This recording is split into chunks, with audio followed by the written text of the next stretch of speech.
সবাইকে স্বাগত জানাচ্ছি বিডি দর্পণের নিয়মিত আয়োজন আজকের দুনিয়ায়। আপনাদের সাথে আছি আমি সুস্মিতা দাস। চলুন জেনে নেওয়া যাক সারা দুনিয়ায় এ পর্যন্ত ঘটে যাওয়া প্রধান খবরগুলো। যুক্তরাষ্ট্রের সরবরাহ করা দূরপাল্লার ক্ষেপণাস্ত্র দিয়ে প্রথমবারের মতো রাশিয়ার ভূখণ্ডে হামলা চালিয়েছে ইউক্রেন। মঙ্গলবার যুদ্ধের সহস্রতম দিনে এই হামলা চালানো হয়। এমন হামলা চালানো হলে পরমাণু অস্ত্র দিয়ে পাল্টা জবাব দেওয়ার হুঁশিয়ারি আগেই দিয়ে রেখেছে মস্কো। তাই মঙ্গলবারে ওই হামলার পর ইউক্রেন যুদ্ধ আরও সংঘাতের দিকে মোড় নিতে পারে বলে আশঙ্কা করা হচ্ছে। রুশ প্রতিরক্ষা মন্ত্রণালয় জানায়, মঙ্গলবার বিকেলে রাশিয়ার ব্রিয়ানস্ক এলাকায় ATACMS ক্ষেপণাস্ত্র ব্যবস্থা ব্যবহার করে 5টি ক্ষেপণাস্ত্র ছোড়ে ইউক্রেন। সেগুলোর সবকটি লক্ষ্যবস্তুতে আঘাত হানার আগেই ধ্বংস করা হয়েছে। তবে ক্ষেপণাস্ত্রের ধ্বংসাবশেষের আঘাতে ওই এলাকায় একটি সামরিক স্থাপনায় আগুন ধরে যায়। এতে কেউ হতাহত হননি। রুশ মন্ত্রণালয়ের এই বক্তব্যের আগে ইউক্রেনের সামরিক বাহিনী জানায়, তারা রাশিয়ার ব্রিয়ানস্ক এলাকায় একটি গোলাবারুদের গুদামে হামলা চালিয়েছে। এলাকাটি রুশ সীমান্ত থেকে 100 কিলোমিটার ভেতরে। হামলার পর 12টি বিস্ফোরণের ঘটনা ঘটেছে।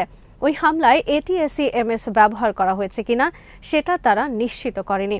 2022 সালের 24 ফেব্রুয়ারি ইউক্রেনের সামরিক অভিযান শুরু করে রাশিয়া। একে দ্বিতীয় বিশ্বযুদ্ধের পর ইউরোপের সবচেয়ে বড় সংঘাত বলা হচ্ছে। এই যুদ্ধে যুক্তরাষ্ট্রের কাছে বিপুল পরিমাণ সামরিক সহায়তা পেয়েছে কিয়েভ। তার মধ্যে ছিল দূরপাল্লার ক্ষেপণাস্ত্র। 2 দিন আগে এসব ক্ষেপণাস্ত্র দিয়ে রাশিয়ার ভূখণ্ডে হামলা চালানোর অনুমতি দিয়েছিলেন যুক্তরাষ্ট্রের প্রেসিডেন্ট জো বাইডেন। বাইডেনের অনুমতির পর গতকালই নিজেদের পরমাণু নীতিতে পরিবর্তন এনেছেন দেশটির প্রেসিডেন্ট ভ্লাদিমির পুতিন। নতুন নীতিতে বলা হয়েছে, পারমাণবিক শক্তিধর কোনো দেশের সমর্থন নিয়ে রাশিয়ায় ক্ষেপণাস্ত্র হামলা চালানো হলে পাল্টা জবাবে পারমাণবিক অস্ত্র ব্যবহার করতে পারবে মস্কো। শুধু তাই নয়, কোনো জোটের সদস্য দেশ যদি রাশিয়ার বিরুদ্ধে আগ্রাসন চালায়, তাহলে পুরো জোটই এই আগ্রাসন চালিয়েছে বলে বিবেচনা করতে পারবে ক্রেমলিন।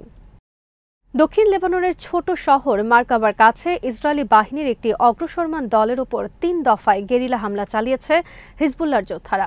হামলায় সেনা দলটি ও তাদের উদ্ধারকারী দলের নিশ্চিতভাবেই প্রাণহানি হয়েছে বলে জানিয়েছে লেবানন ভিত্তিক প্রতিরোধ সংগঠনটি।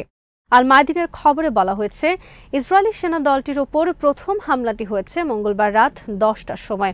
ওই সময় ইসরায়েলি সেনাদের ছোট্ট একটি দল মার্কাবা শহরের দিকে অগ্রসর হতে থাকলে অ্যান্টি-ট্যাঙ্ক গাইডেড মিসাইল দিয়ে তাদের উপর হামলা চালায় হিজবুল্লাহর যোদ্ধারা। হামলাটি সরাসরি সেনাদের উপর আঘাত হানে। আধা ঘন্টা পর সেখানে একটি মিলিটারি রেস্কিউ টিম পাঠায় ইসরায়েল। তারা নিহত সেনাদের লাশ এবং আহত সেনাদের ফিরিয়ে নিতে শুরু করে। এই টিমের উপর দ্বিতীয় দফায় একই ধরনের মিসাইল দিয়ে হামলা চালানো হয়। এবার বেশ কিছু হতাহতের ঘটনা ঘটলে তৃতীয় আরেকটি রেস্কিউ টিম পাঠাতে বাধ্য হয় ইসরায়েল। রাত 11টার কিছু পরে তৃতীয় রেস্কিউ টিম ঘটনাস্থলে পৌঁছার পর তাদের উপর তৃতীয় দফায় হামলা করা হয় এবং আবারও রেস্কিউ টিমের সদস্যরা নিহত ও আহত হয়। এরপর রাতভর মার্কাবা শহরের পূর্ব দিকে অবস্থান নেওয়া দখলদার সেনাদের উপর রকেট হামলা চালিয়েছে হিজবুল্লাহ। আর্টিলারি হামলাও চলতে থাকে একই সাথে। মধ্যরাতের পর উত্তর ইসরায়েল লক্ষ্য করে শুরু হয় রকেট হামলা। এই দফায় টার্গেট করা হয় হুনিন উপত্যকার আল মার্স সেনাঘাঁটিকে। হিজবুল্লাহ জানিয়েছে, বুধবার মার্কাবা ছাড়াও খিয়াম ও চামার শহরের কাছে দখলদার সেনাদের সঙ্গে তাদের লড়াই হয়েছে। প্রায় 2 মাস ধরে লেবাননের স্থল হামলা চালাচ্ছে ইসরায়েলি বাহিনী। তবে তারা এখনো পর্যন্ত কোনো শহর বা গুরুত্বপূর্ণ জনপদ দখল করতে পারেনি। দক্ষিণ লেবাননে হিজবুল্লাহর সাথে লড়াইয়ে বুধবার এক সেনার মৃত্যুর কথা স্বীকার করেছে ইসরায়েল।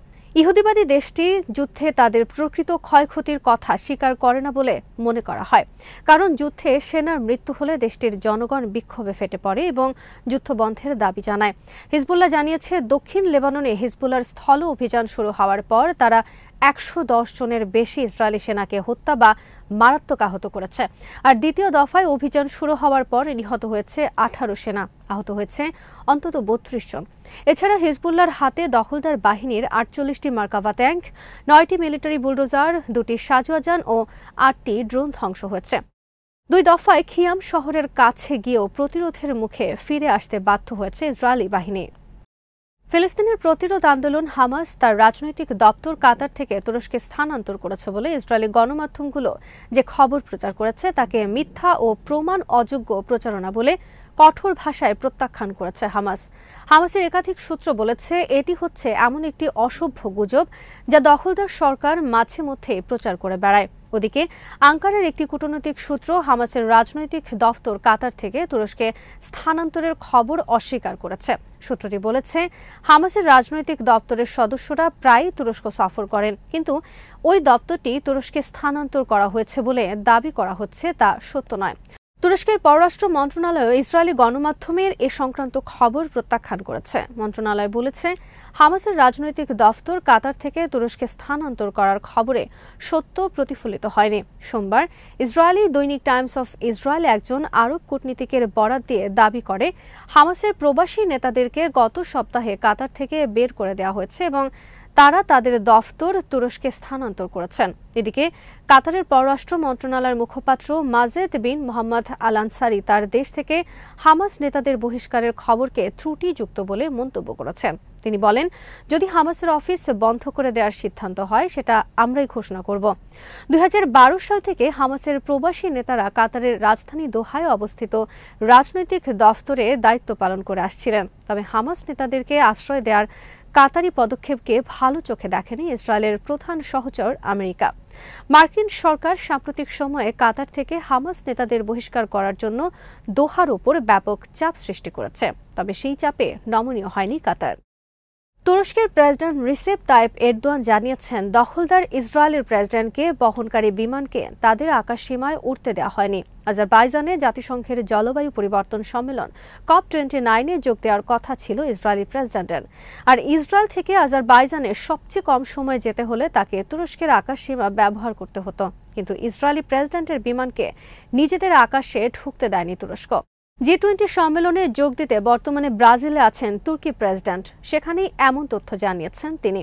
এরদোয়ান বলেন, কপ সম্মেলনে যোগ দিতে ইসরায়েলি প্রেসিডেন্টকে আমরা আমাদের আকাশসীমা ব্যবহার করতে দেইনি। আমরা তাদের অন্য রুট অথবা অন্যান্য বিকল্পের কথা বলেছি। তিনি কি পরবর্তীতে কপ সম্মেলনে যোগ দিতে পেরেছিলেন কিনা আমি আসলে জানি না। ইসরায়েলি প্রেসিডেন্ট আইজাক হারজগ গত সপ্তাহে জানান, নিরাপত্তাজনিত কারণে তিনি আজারবাইজানের COP29 সম্মেলনে যোগ দিতে পারেননি। যুক্তরাষ্ট্রের স্বাস্থ্য খাতের বৃহৎ সংস্থা সেন্টার ফর মেডিকেয়ার অ্যান্ড মেডিকেইডের জন্য সাবেক টেলিভিশন উপস্থাপক এবং চিকিৎসক মেহমেদ ওজের নাম মনোনয়ন দিয়েছেন ডোনাল্ড ট্রাম্প। আসন্ন ট্রাম্প প্রশাসনে তিনিই প্রথম মুসলিম কর্মকর্তা হিসেবে মনোনয়ন পেলেন। মেহমেদ ওজ আন্তর্জাতিক অঙ্গনে চিকিৎসক হিসেবে সুপরিচিত। তিনি তুর্কি অভিবাসী বাবা মায়ের ঘরে জন্ম নেয়া মার্কিন নাগরিক। 64 বছর বয়সী ওজ একজন কার্ডিওথোরাসিক সার্জন হিসেবে প্রশিক্ষিত। হৃদযন্ত্র ও ফুসফুসের অপারেশনে তার দীর্ঘ অভিজ্ঞতা রয়েছে। নিউ ইয়র্ক সিটির প্রেসবিটেরিয়ান হাসপাতাল এবং কলম্বিয়া বিশ্ববিদ্যালয়ে কাজের অভিজ্ঞতা রয়েছে তার। আমেরিকানদের স্বাস্থ্য সুরক্ষায় ডক্টর ওজের চেয়ে সম্ভবত আর কোনো যোগ্য চিকিৎসক নেই বলে মন্তব্য করেছেন ট্রাম্প। এক বিবৃতিতে স্বাস্থ্যসেবা খাতে নেতৃত্ব দেওয়ার জন্য মেহমেদ ওজকে বাছাইয়ের ঘোষণা দিয়েছেন যুক্তরাষ্ট্রের নবনির্বাচিত প্রেসিডেন্ট। এতে বলা হয়, এই শতকের শুরুর দিকে দ্য আফরাহ উইনফ্রে নামের একটি টিভি শোর মাধ্যমে খ্যাতি অর্জন করেছিলেন ওজ। এর আগে তিনি মেডিকেলে একজন সার্জন হিসেবে প্রশিক্ষণ নিয়েছিলেন। পাশাপাশি টেলিভিশনে তিনি বেশ কিছু অনুষ্ঠান সঞ্চালনাও করেছেন। ট্রাম্পের ট্রানজিশন টিম এক বিবৃতিতে বলেছে, স্বাস্থ্য বিভাগের প্রধান রবার্ট এফ কেনেডি জুনিয়রের সঙ্গে কাজ করবেন ওজ। নিয়োগটি আগামী বছর সিনেটে অনুমোদন হলে সংশ্লিষ্ট খাতে দায়িত্ব পালন শুরু করবেন তিনি। প্রতি বছর 150 মিলিয়নের বেশি আমেরিকানকে স্বাস্থ্যসেবা প্রদান করে মেডিকেয়ার অ্যান্ড মেডিকেইড। যুক্তরাষ্ট্রের স্বাস্থ্যসেবা কর্মসূচির বৃহত্তম সংস্থা এটি। এছাড়া দেশটির সরকারি এই সংস্থা স্বাস্থ্য বীমা সহ চিকিৎসক, হাসপাতাল এবং ওষুধ কোম্পানিগুলোর খরচ বহনেও নজরদারি করে। এই সংস্থার মাধ্যমে যুক্তরাষ্ট্রের সরকার 2023 সালে সংশ্লিষ্ট খাতে $1.4 ট্রিলিয়ন ব্যয় করেছে। ভারতের আরও একটি অঞ্চলের মুসলিম ধাঁচের নাম বদলে ফেলা হলো। আসামের বাঙালি অধ্যুষিত বরাক উপত্যকার করিমগঞ্জ বিভাগের নাম পরিবর্তন করে শ্রীভূমি করেছে রাজ্য সরকার। মঙ্গলবার আসামের মন্ত্রিসভা আনুষ্ঠানিকভাবে নাম পরিবর্তনের অনুমোদন দিয়েছে। আসামের মুখ্যমন্ত্রী হিমন্ত বিশ্ব শর্মা দাবি করেছে, কবি রবীন্দ্রনাথ ঠাকুরের প্রতি সম্মান জানাতে এবং এই বিভাগের মানুষের দীর্ঘদিনের দাবির প্রেক্ষিতে করিমগঞ্জের নাম পরিবর্তন করে শ্রীভূমি করা হয়েছে। সামাজিক যোগাযোগ মাধ্যমের এক পোস্টে আসামের মুখ্যমন্ত্রী বলেছেন, 100 বছরেরও বেশি সময় আগে কবিগুরু রবীন্দ্রনাথ ঠাকুর আসামের এই করিমগঞ্জকে শ্রীভূমি বা মা লক্ষ্মীর ভূমি হিসেবে অভিহিত করেছিলেন। আসামের মন্ত্রিসভা এই স্থানের নাম পরিবর্তন করে জনগণের দীর্ঘদিনের দাবি আজ পূরণ করেছে। আসামের মুখ্যমন্ত্রী জানিয়েছেন, ইতিহাস, স্থানীয় সংস্কৃতি এবং গুরুত্বের বিষয়টি বিবেচনা করে তারা অন্যান্য জায়গার নামও পরিবর্তন করবেন। ব্রিটিশ ভারত শাসনামলে 1878 সালে বর্তমান আসামের করিমগঞ্জ বিভাগটি বর্তমান বাংলাদেশের সিলেট বিভাগের একটি উপবিভাগ ছিল। 1993 সালে করিমগঞ্জকে আসামের একটি পূর্ণ বিভাগ করা হয়। এখানে প্রায় 12 লাখ মানুষ বাস করেন। ভারতে মুসলিম বা ইসলামিক সংস্কৃতির যোগসূত্র আছে এমন নাম বদলের ঘটনা নতুন নয়। গত এক দশকে বেশ কিছু শহর ও অঞ্চলের নাম বদলে ফেলা হয়েছে। উত্তরপ্রদেশের এলাহাবাদ, মধ্যপ্রদেশের আওরঙ্গাবাদ, ওসমানাবাদ সহ বেশ কিছু শহরের নাম বদলে ফেলা হয়েছে। কয়েকশো বছর ভারতীয় উপমহাদেশে মুঘল শাসন থাকার কারণে মুসলিম সংস্কৃতির প্রভাব এই অঞ্চলে ব্যাপক। ভারতে অনেক জায়গা ও স্থাপনার নাম রয়েছে মুসলিম ধাঁচের, কিন্তু বিজেপি সরকার ক্ষমতায় আসার পর এগুলো পরিবর্তন করে হিন্দু ধাঁচের নাম রাখা হচ্ছে, যা ক্ষুব্ধ করছে মুসলিমদের। আজ এখানেই শেষ করছি। সবাই ভালো থাকুন, সুস্থ থাকুন আর দেখতে থাকুন বিডি দর্পণ। চ্যানেলটি ভালো লাগলে সাবস্ক্রাইব করুন, সংযুক্ত থাকুন আমাদের ফেসবুক পেজে।